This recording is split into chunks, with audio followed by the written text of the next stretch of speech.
السلام علیکم ورحمۃ اللہ وبرکاتہ۔ ایک سوال ہے کہ انٹرنیٹ پہ یہ بات بڑی مشہور چل رہی ہے کہ گھر میں اگر اونٹ کی ہڈی رکھ دیں تو جادو نہیں ہوتا، یا نظر بد وغیرہ یا اس طرح کی چیزوں سے انسان محفوظ رہتا ہے، تو اس کی کیا شرعی حیثیت ہے؟ سب سے پہلے تو ہم یہ تلقین کرتے ہیں کہ انٹرنیٹ سے دین نہیں سیکھنا چاہیے۔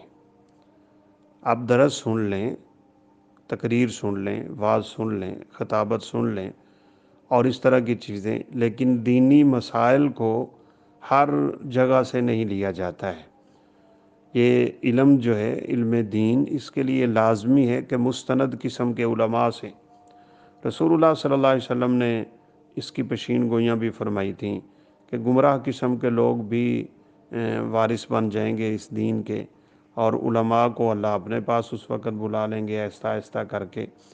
تو انٹرنیٹ پہ تو ہر قسم کا مواد موجود ہے، اور عام شخص کے لیے فرق کرنا بہت مشکل ہو جاتا ہے کہ صحیح کیا ہے اور غلط کیا ہے۔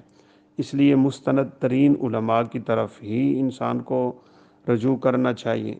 اس لیے ایسی کوئی بات نہیں ہے، بلکہ حقیقت میں یہ شرک کی ایک صورت بن سکتی ہے اگر کسی شخص کا یہ اعتقاد قائم ہو جائے کہ ہماری حفاظت اس ہڈی کی وجہ سے ہو رہی ہے۔ نعوذ باللہ، حفاظت تو اللہ تعالیٰ کرتے ہیں۔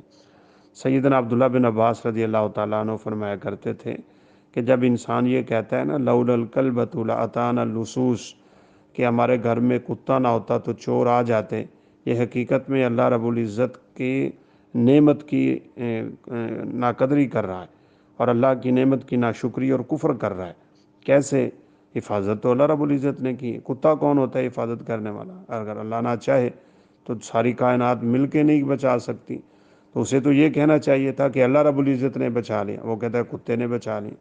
تو یہ کوئی بھی چیز اس طرح رکھنا، کوئی بھی چیز باندھنا اور اس طرح کے تصور رکھنا، یہ شرکیہ عقائد ہیں، اور اس سے امت مسلمہ کو توبہ کرنی چاہیے۔ واللہ اعلم۔ السلام علیکم ورحمۃ اللہ وبرکاتہ۔